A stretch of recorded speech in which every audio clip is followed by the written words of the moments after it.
नमस्कार साथियों, स्वागत है आपका एग्जाम ऑब्जेक्टिव पर। मैं हूं विकास और आप हैं मेरे साथ आज झारखंड में जनजातीय विद्रोह को पढ़ने के लिए।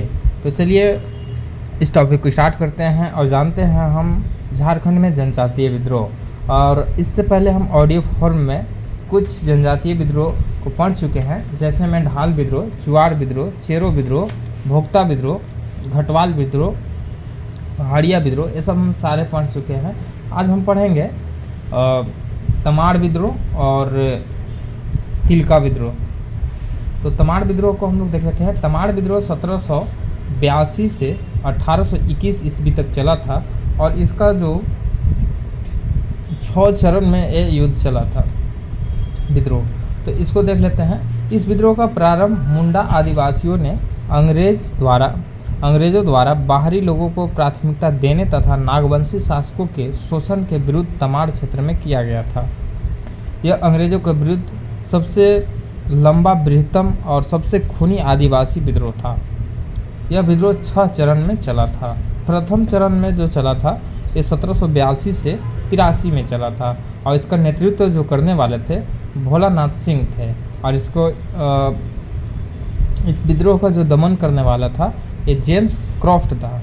द्वितीय चरण जो चला था 1789 में चला था। 1789 में इसका जो नेतृत्व करता थे विष्णु मानकी, मौजी मानकी, ये सब थे। और इसको जो दमन करता था और लेफ्टिनेंट कूपर था। तृतीय जो चरण चला था ये 1794 से 98 तक चला था। और इसका जो 1796 में राहे के राजा नरेंद्र शाही द्वारा अंग्रेज का साथ दिए जाने के कारण सोनहातू गांव में आदिवासियों द्वारा नरेंद्र शाही को विरोध किया गया था।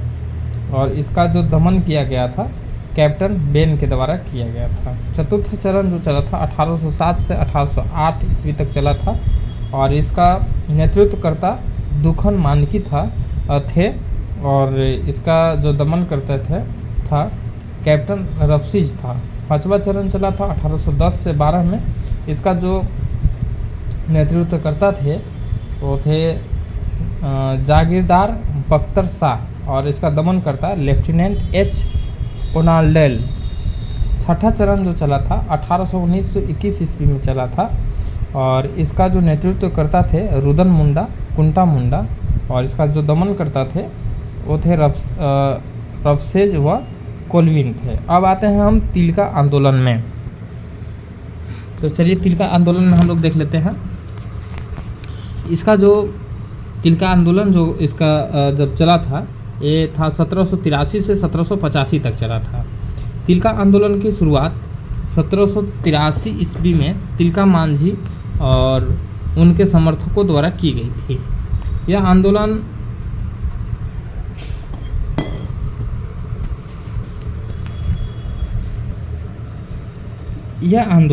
शुरुआत 1783 ईस्वी में तिलका मांझी और उनके समर्थक द्वारा की गई थी। यह आंदोलन अंग्रेजों के दमन व फुट डालों की नीति के विरोध में था तथा अपने ज़मीन पर अधिकार प्राप्त करने हेतु किया गया था। इसका जो प्रमुख उद्देश्य था आदिवासी अधिकारों की रक्षा करना, अंग्रेजों के विरुद्ध लड़ना, सामंतवाद से मुक्ति प्राप्त करना। इस आंदोलन का प्रमुख केंद्र वंची जोड़ था जो वर्तमान समय में भागलपुर के नाम से जाना जाता है।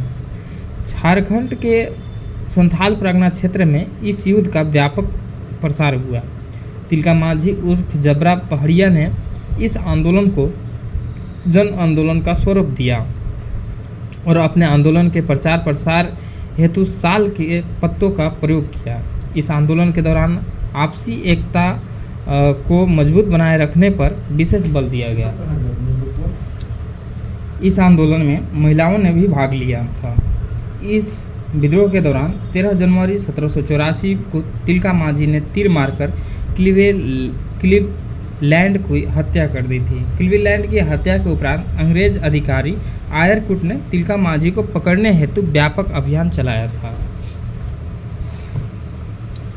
अंग्रेजों द्वारा तिलका मांझी के खिलाफ कार्रवाई किए जाने पर तिलका मांझी ने छापरमारी युद्ध, गुरिल्ला युद्ध का प्रयोग किया। छापरमार युद्ध की शुरुआत तिलका मांझी द्वारा सुल्तानगंज पहाड़ी से की गई थी। संसाधन की कमी होने के कारण तिलका मांझी कमज़ोर पड़ गया तथा अंग्रेज़ों ने उसे धोखे से पकड़ लिया।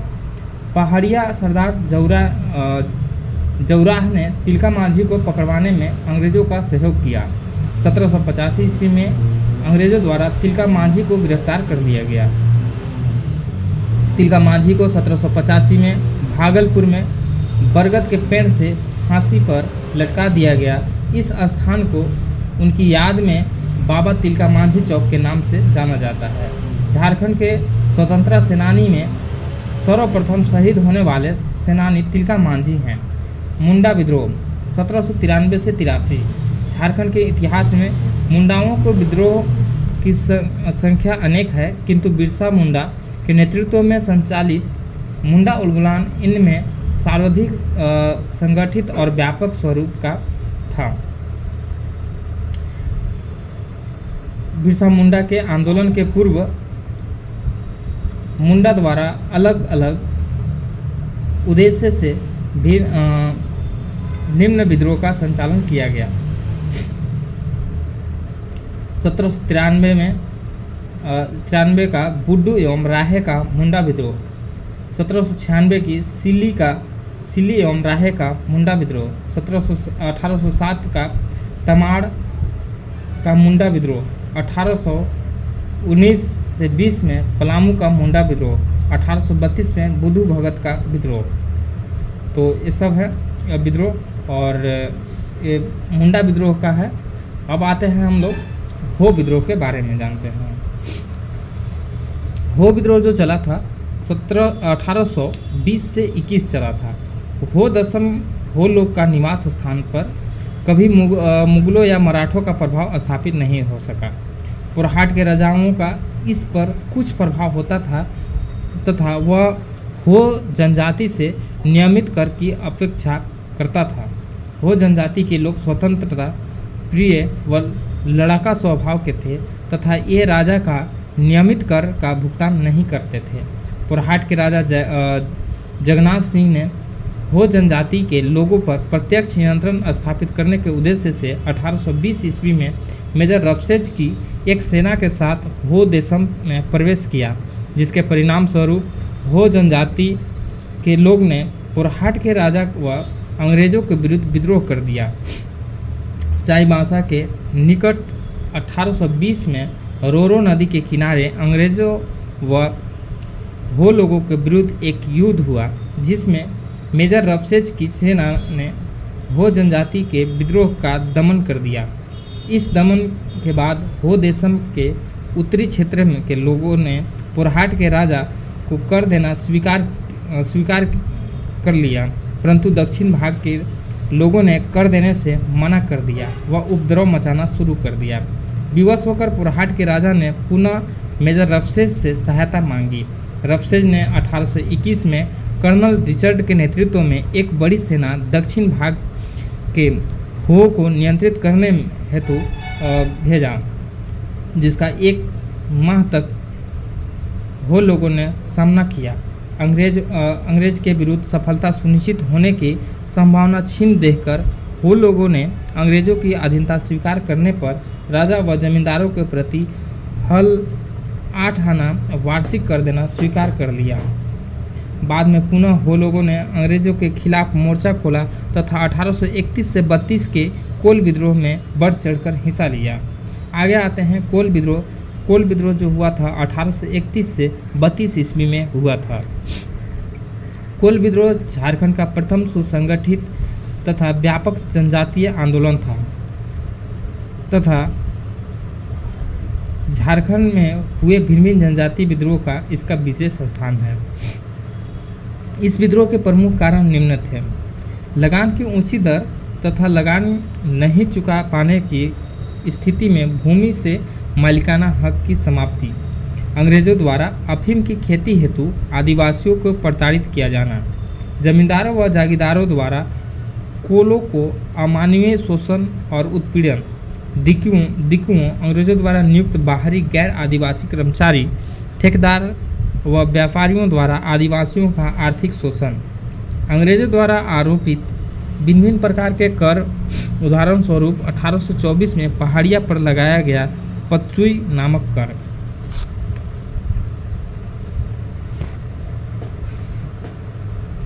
भिन्न मामलों के निपटारे हेतु आदिवासियों की परंपरागत पढ़ा पंचायत व्यवस्था के स्थान पर अंग्रेजी कानून लागू किया जाना, ये सारे प्रमुख कारण थे।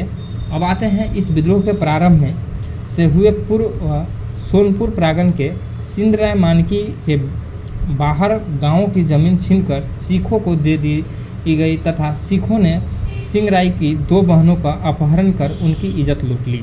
ये भी कारण था वो विद्रोह का। इस प्रकार सिंहभूम के बंदगांव के जफर अली नामक मुसलमान ने सुरगा मुंडा की पत्नी का अपहरण कर लिया। एक कारण भी था। इस घटना के परिणाम स्वरूप सिंध राय मानकी व सुरगा मुंडा के नेतृत्व में 700 आदिवासियों ने उन गांवों पर हमला कर दिया जो सिंधी राय से छीन लिए गए थे। इस हमले की योजना बनाने हेतु तमाड़ के लंका गांव में एक सभा का आयोजन किया गया था, जिसकी व्यवस्था बंदगांव के पिंद राय मानकी ने की थी। इस हमले के दौरान विद्रोहियों ने जफर अली के गांव पर हमला कर दिया तथा जफर अली व उससे 10 आदमियों को मार डाला। यह विद्रोह 1831 ईस्वी के प्रारंभ होने के बाद अत्यंत तीव्रता से छोटा नागपुर, खास पलामू, सिंहभूम एवं मानभूम क्षेत्र तक प्रसारित हो गया। इस विद्रोह में मुंडा, हो, चेरो, खरवार आदि जनजातियों का भी व्यापक समर्थन प्राप्त था।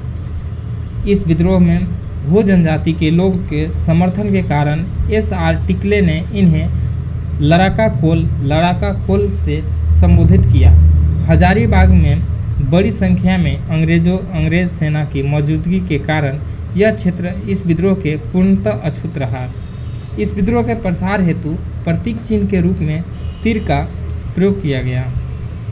इस विद्रोह के प्रमुख नेता बुधू भगत सिली निवासी अपने भाई, पुत्र व 150 साथियों के साथ विद्रोह के दौरान मारे गए थे।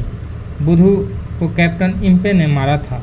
अंग्रेज अधिकारी कैप्टन बिल किशन ने रामगढ़, बनारस, बैरकपुर, दानापुर तथा गोरखपुर की अंग्रेजी सेना की सहायता से इस विद्रोह का दमन करने का प्रयास किया।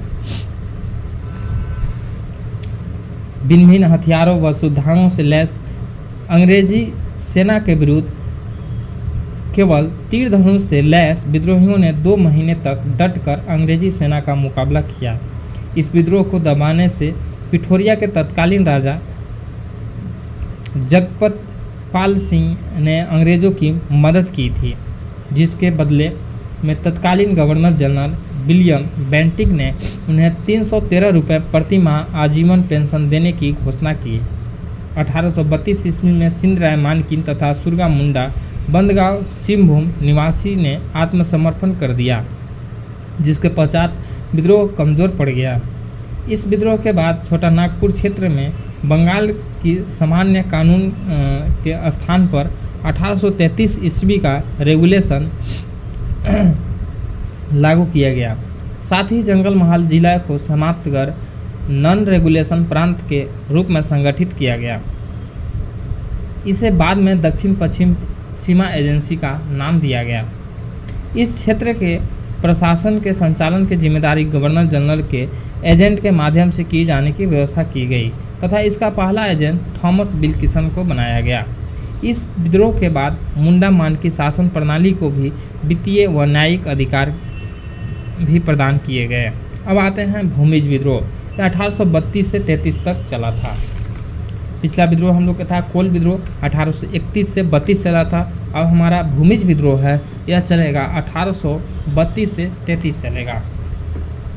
भूमिज विद्रोह भूमिजों द्वारा जंगल महल के क्षेत्र में लूटपाट करने के कारण इसे अंग्रेजों द्वारा चुआड़ कहा जाता था। यह विद्रोह सिंहभूम, ढालभूम के साथ साथ वीरभूम, बंगाल तक विस्तृत था। भूमिजों द्वारा संचालित ढालभूम के इस विद्रोह को गंगा नारायण द्वारा नेतृत्व प्रदान किया गया, अतः इस विद्रोह को गंगा नारायण का हंगामा की संज्ञा दी जाती है। आदिवासियों के अत्यंत लोकप्रिय होने के कारण इस विद्रोह में गंगा नारायण को कोल विद्रोह के नेता पिंदराय मानकी का भी समर्थन प्राप्त हुआ। 1798 ईस्वी में अंग्रेजों द्वारा उत्तराधिकार के नियमों के उपेक्षा कर गलत तरीके से गंगा गोविंद सिंह को बाणभूम का राजा नियुक्त किया गया।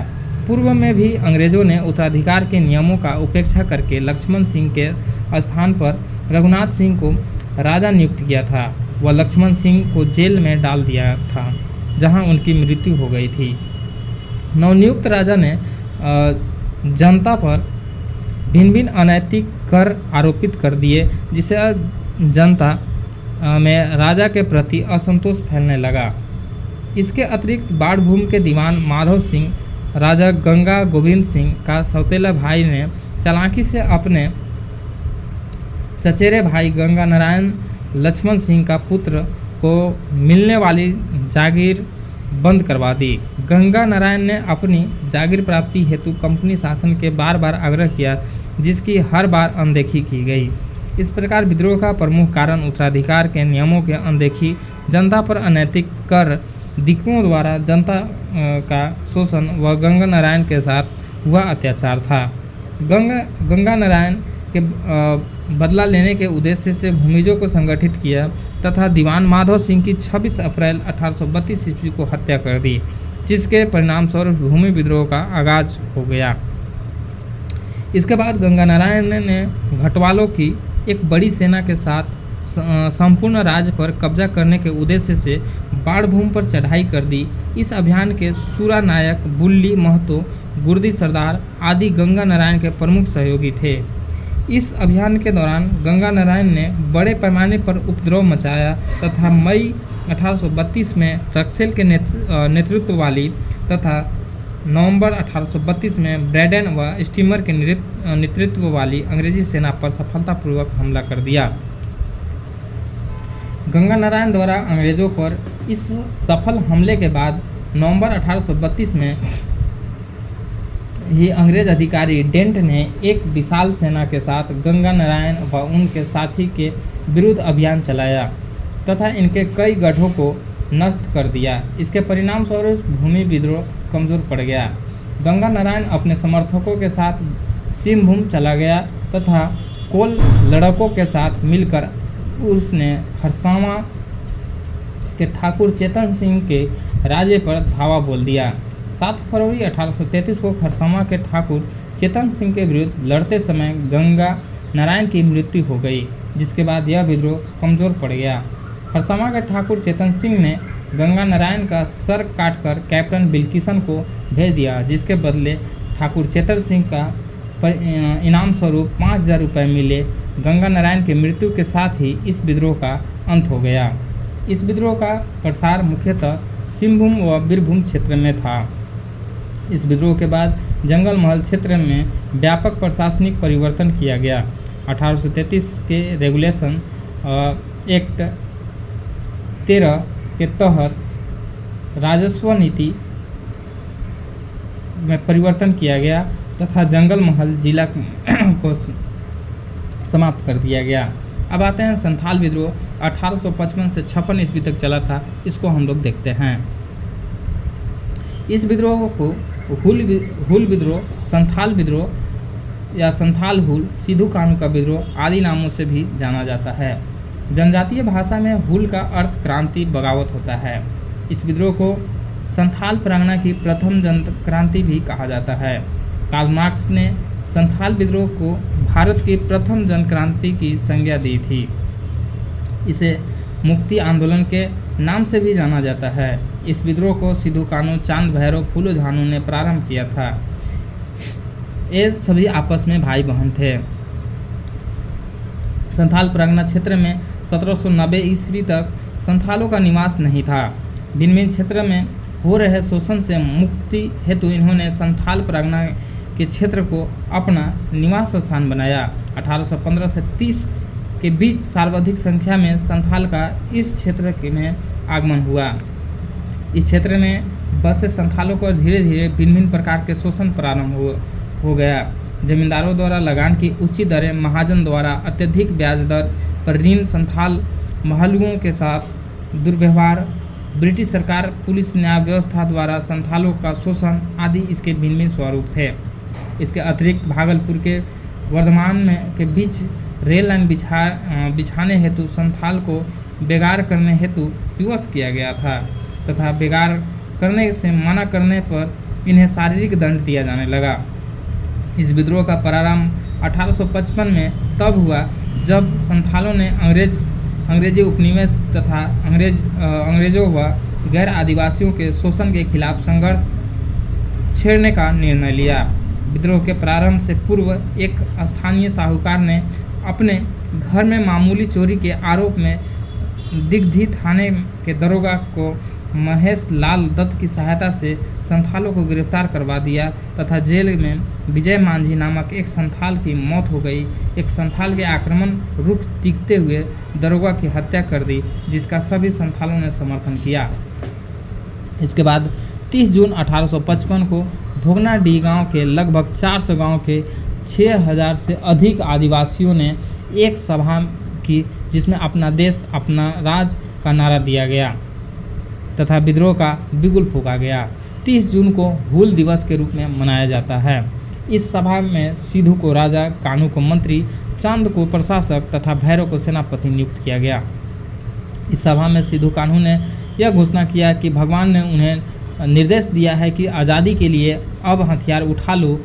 इसके साथ ही उन्होंने भविष्यवाणी की कि अब विदेशी शासन का अंत होने वाला है तथा अंग्रेज व उसके समर्थक गंगा पार लौट कर आपस में लड़ मरेंगे।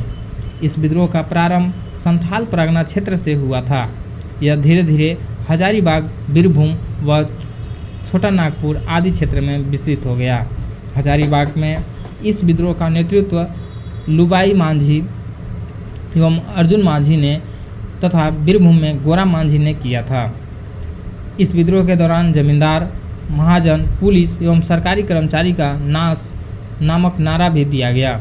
इस विद्रोह का दमन करने हेतु 7 जुलाई 1855 को जनरल लायड के नेतृत्व में सेना की एक टुकड़ी भेजी गई, परंतु सेना का मेजर बरो संथालों के साथ युद्ध में पराजित हो गया।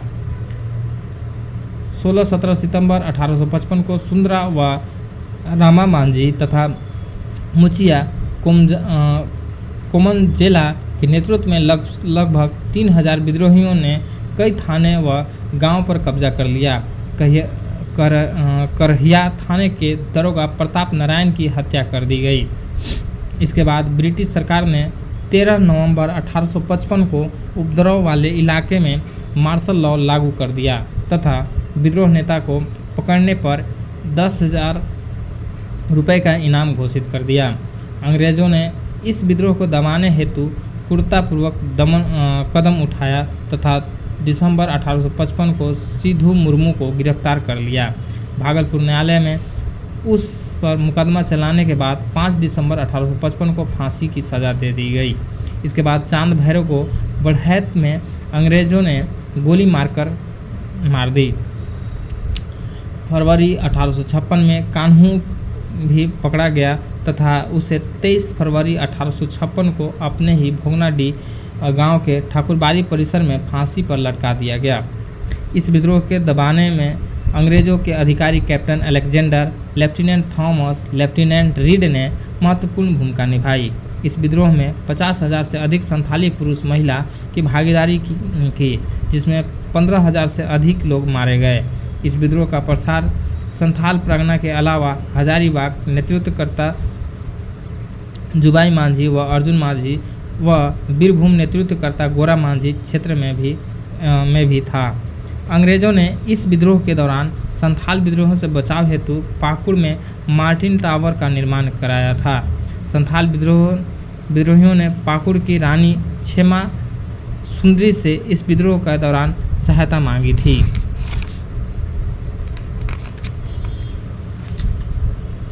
इस विद्रोह के दमन के उपरांत संथाल को 30 नवंबर 1856 को नॉन रेगुलेशन नामक अलग जिला बना दिया गया, जिसमें यूरोपीय मिशनरियों के अलावा किसी भी बाहरी को प्रवेश की इजाज़त नहीं थी। संथाल परगना जिला का प्रथम जिलाधीश एस्ली एडन था। एलिस एडम्स की रिपोर्ट के आधार पर 1855 के एक्ट 37 के अनुसार दामिन एको का नाम परिवर्तित करके संथाल परगना कर दिया गया। तथा इसकी नई सीमाओं का निर्धारण करते हुए दुमका, देवघर, गोड्डा व राजमहल नामक 4 उप जिले बनाए गए। 1856 ईस्वी में संथाल परगना में भागलपुर के कमिश्नर जॉर्ज यूल की सहायता से यूल रूल नामक नए पुलिस कानून की व्यवस्था की गई। इसके तहत पारंपरिक ग्राम प्रधान की व्यवस्था लागू करते हुए ग्राम प्रमुख का पुलिस की शक्तियां प्रदान की गई। इस विद्रोह के व्यापक नरसंहार होने के कारण इसे खूनी विद्रोह भी कहा जाता है। अगला हमारा टॉपिक है सरदारी आंदोलन। यह 1858 से 1895 ईस्वी तक चला था। इस आंदोलन के बारे में हम लोग देख लेते हैं। सरदारी आंदोलन के बारे में इसका भी 2-3 चरण चला है, तो देखेंगे। इस आंदोलन को मुल्की व मिल्की, मातृभूमि व जमीन का आंदोलन भी कहा जाता है। 1831 से 32 के कोल विद्रोह के समय कोल सरदार असम के चाय बागानों में काम करने हेतु चले गए। काम करने के बाद जब वे अपने गांव लौटे तो पाया कि उनकी ज़मीन को दूसरों लोगों ने हड़प लिया है तथा वे ज़मीन वापस करने से इनकार कर रहे हैं। इसी हड़पे गए ज़मीन को वापस पाने हेतु कोल सरदारों ने लगभग 40 वर्ष तक आंदोलन किया तथा साथ ही बलात् श्रम लागू करना तथा बिचौलियों द्वारा गैर कानूनी ढंग से किराए में वृद्धि करना भी इस आंदोलन के कारण में शामिल था। इस आंदोलन में कोल सरदारों को उरांव व मुंडा जनजाति का भी समर्थन प्राप्त हुआ। अलग अलग उद्देश्य के आधार पर इस आंदोलन के 3 चरण परिलक्षित होते हैं। प्रथम चरण भूमि आंदोलन के रूप में 1858 से 81 ईस्वी तक, द्वितीय चरण पुनर्स्थापना आंदोलन के रूप में 1881-90 तक तथा तीसरा चरण राजनीतिक आंदोलन के रूप में 1890 से 95 ईस्वी तक चला। इसके बाद आता है हमारा सफाफोर आंदोलन 1870 ईस्वी। सफाफोर का अर्थ होता है सिंगबोंगा के प्रति समर्पण। इस विद्रोह के अंतर्गत लाल हेब्रेम उर्फ लाल बाबा ने आदिवासियों के धार्मिक व चारित्रिक उत्थान पर बल दिया। लाल बाबा ने इस आंदोलन में शामिल लोगों को राम नाम का मंत्र दिया तथा मांस मदिरा के सेवन से रोका। इस आंदोलन के दौरान लाल बाबा ने संथाल परगना में देशोयुद्ध दल की स्थापना की। इस आंदोलन में लाल बाबा को पैका मुर्मू, पागन मरांडी, रसिक लाल सोरेन तथा भूतू सोरेन का सहयोग प्राप्त था। बगम माझी भी इस विद्रोह के एक प्रमुख नेता थे। इस आंदोलन का संबंध मूलतः संथाल जनजाति से है। इस आंदोलन का मूल उद्देश्य संथालों में धार्मिक पवित्रता पर बल देना था। खरवार आंदोलन 1874 ईस्वी। खरवार संथालों की एक उपजाति है तथा ये प्राचीन काल को अपना स्वर्ण युग मानते थे एवं अपने प्राचीन मूल्यों को पुनः स्थापित करना चाहते थे। इस प्रकार परंपरागत मूल्यों की पुनर्स्थापना हेतु यह एक जनजातीय सुधारवादी आंदोलन था। इस आंदोलन के दौरान एक ईश्वरवाद व सामाजिक सुधार पर विशेष जोर दिया गया।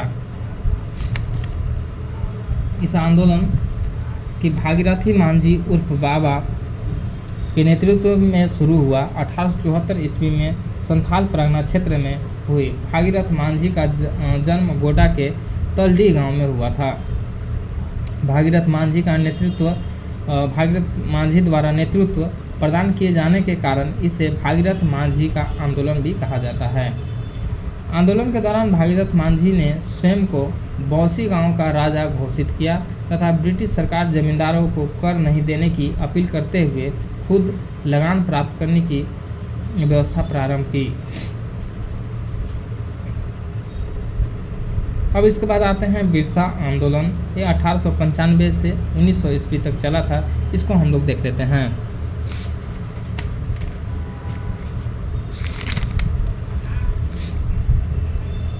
इस आंदोलन को मुंडा उलगुलान भी कहा जाता है।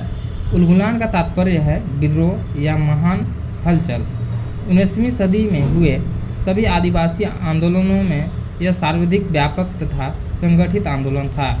इस आंदोलन का प्रारंभ 1895 ईस्वी में बिरसा मुंडा के नेतृत्व में हुआ। इस विद्रोह का प्रारंभ स्वरूप सुधारवादी था। यदि यह आंदोलन राजनीतिक स्वतंत्र मुंडा राजा के स्थापना, धार्मिक ईसाई मुंडाओं को वापस अपने धर्म में लाना एवं आर्थिक मुंडाओं की जमीन पर पुनः अधिकार स्थापित करना उद्देश्य से भी प्रेरित था। इस आंदोलन का प्रमुख कारण निम्नलिखित है।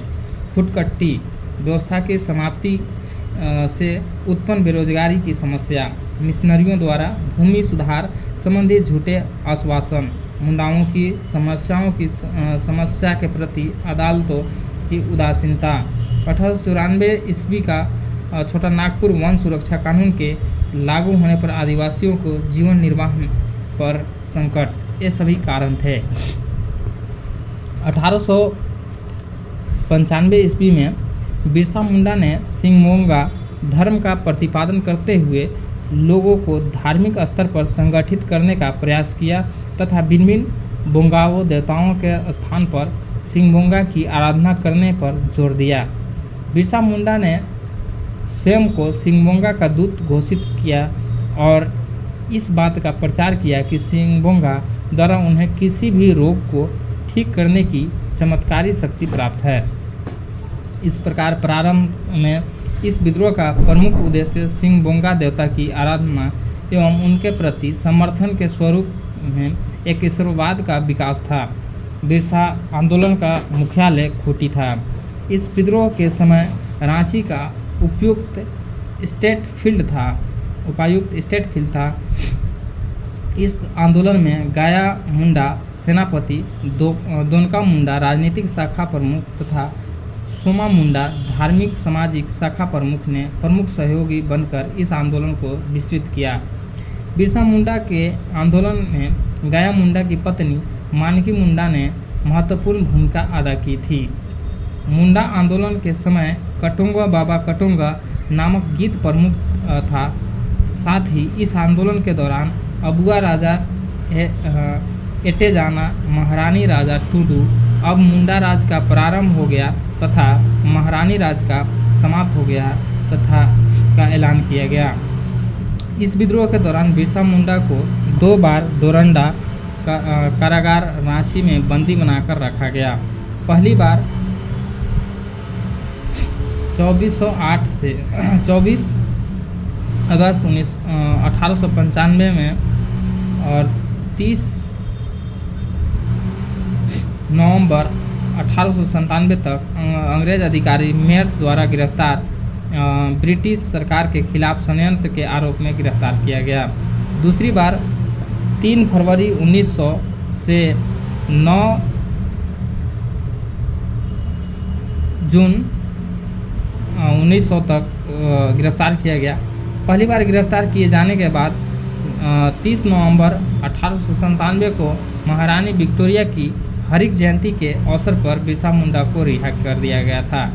रिहा होने के पश्चात बिरसा मुंडा ने पुनः लोगों को संगठित करना शुरू किया तथा गांव-गांव घूमकर लोगों को हथियारबंद करना प्रारंभ कर दिया। 1897 ईस्वी में बिरसा मुंडा ने अपने 400 सहयोगियों के साथ खूंटी थाना पर हमला कर दिया। 1898 में तंजना नदी के किनारे मुंडा विद्रोहियों ने व अंग्रेजी सेना के बीच हुए एक लड़ाई में अंग्रेजों की पराजय हुई। 24 दिसंबर 1899 को बिरसा मुंडा ने डोम्बारू बुरू में आयोजित एक सभा में अंग्रेजों के विरुद्ध विद्रोह करने का ऐलान किया तथा 25 दिसंबर 1899 की वास्तविक रूप से विद्रोह प्रारंभ हो गया। इस बार बिरसा मुंडा ने ठेकेदारों, हकीमों, जागीरदारों व ईसाइयों को मारने की अपील की। बिरसा मुंडा की घोषणा की कि दिकुओं को अब हमारी लड़ाई होगी तथा उनके खून से हम जमीन इस तरह लाल होंगे जैसे लाल झंडा।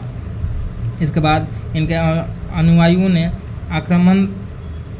आक्रामकता दिखाते हुए गिरजाघर में आग लगाना, प्रारंभ कर दिया। देश के विभिन्न समाचार पत्र में बिरसा मुंडा के आंदोलन का समर्थन किया गया तथा इस संबंध में समाचारों का प्रकाशन किया। इसमें सुरेंद्र नाथ बनर्जी का बंगाली नामक समाचार पत्र प्रमुख था। बिरसा के विद्रोहियों ने 1900 ईस्वी में डोम्बारी पहाड़ी सेल रकब पहाड़ी पर स्थित पुलिस पर हमला कर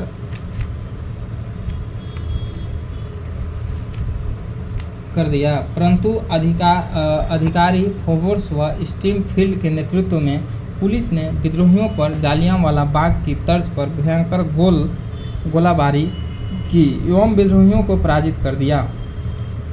बिरसा मुंडा को पकड़वाने हेतु अंग्रेजों ने 500 रुपये का इनाम घोषित किया था। बदगांव के जगमोहन सिंह के सर्दगिर्द वीर सिंह महाली के कहने पर अंग्रेजों द्वारा 3 फरवरी 1900 को चक्रधरपुर में जमकोपाई जंगल चक्रधरपुर में सोते समय बिरसा मुंडा को गिरफ्तार कर लिया गया। 9 जून 1900 ईस्वी को रांची जेल में हैजे की बीमारी से बिरसा मुंडा की मृत्यु हो गई। इस आंदोलन में शामिल 300 मुंडा विद्रोहियों पर ब्रिटिश सरकार ने मुकदमा चलाया, जिसमें 3 को फांसी दी गई, 44 को आजीवन कारावास की सज़ा दी गई। इसके अलावा 47 लोगों की कड़ी सज़ा दी गई, जिसमें गया मुंडा की पत्नी मानकी मुंडा को 2 वर्ष जेल की सज़ा सुनाई गई। इस आंदोलन के परिणाम स्वरूप 1902 ईस्वी में गुमला को एवं 1903 में खूंटी को अलग अनुमंडल बना दिया गया व न्यायालय की भी स्थापना की गई। इसके अतिरिक्त रांची जिले के सर्वेक्षण कराया गया एवं बेगारी पर प्रतिबंध लगाने की व्यवस्था लगाई गई। इस विद्रोह के प्रभाव स्वरूप 11 नवंबर 1908 ईस्वी को छोटा नागपुर काश्तकारी अधिनियम CNT एक्ट पारित किया गया। इस कानून के तहत सामूहिक काश्तकारी व्यवस्था कुटकट्टी को पुनः लागू किया गया तथा बंधुआ मजदूरी पर प्रतिबंध के साथ साथ लगान की दरों की कटौती की गई। बिरसा मुंडा के आंदोलन अपने मूल उद्देश्य मुंडा राज्य की स्थापना को पाने में तो असफल रहा, परंतु इससे पृथक झारखंड के निर्माण हेतु आधारशिला की तैयार रख दी।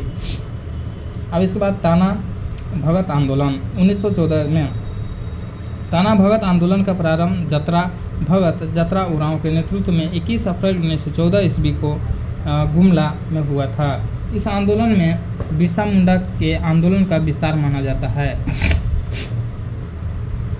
यह एक प्रकार का सांस्कृतिकरण आंदोलन था, जिसका एकेश्वरवाद को अपनाने, मांस मदिरा को त्याग, आदिवासी नृत्य पर पाबंदी तथा झूम खेती की वापसी पर विशेष बल दिया गया।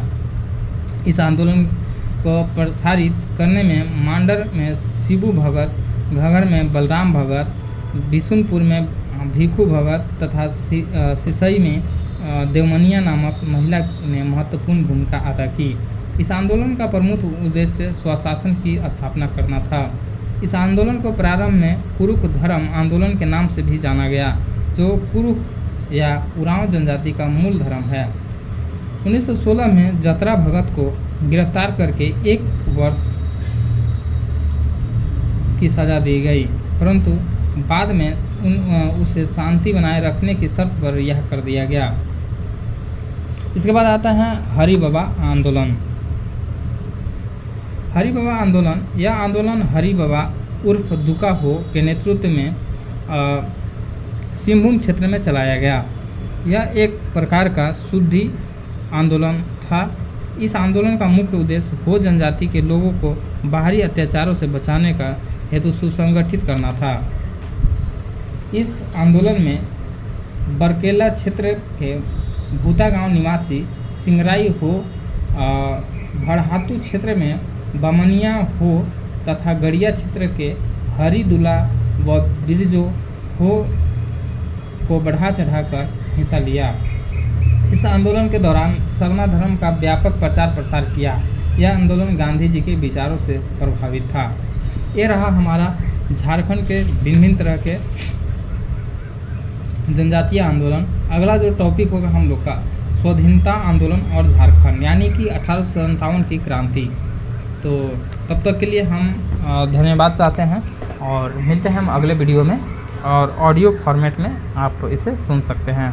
धन्यवाद।